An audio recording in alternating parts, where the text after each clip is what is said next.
你知道吗？肥胖的人有很高的几率得到睡眠呼吸中止症哦。打呼的人呢，在睡眠内视镜观察下，睡着的时候，在不一样的位置有不一样的阻塞跟塌陷情形，包括颚咽、舌根、扁桃腺跟会厌软骨。这些阻塞不仅会造成病人呼吸道的阻塞跟病人的缺氧，更会进一步造成睡眠呼吸中止症。但是呢，这些阻塞不仅是本身构造上的问题。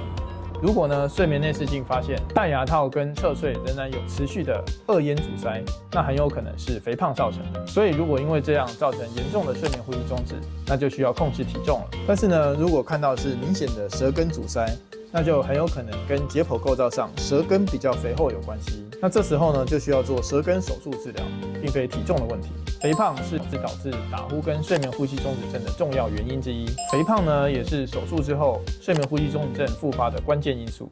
追踪徐医师，一夜好眠不打呼。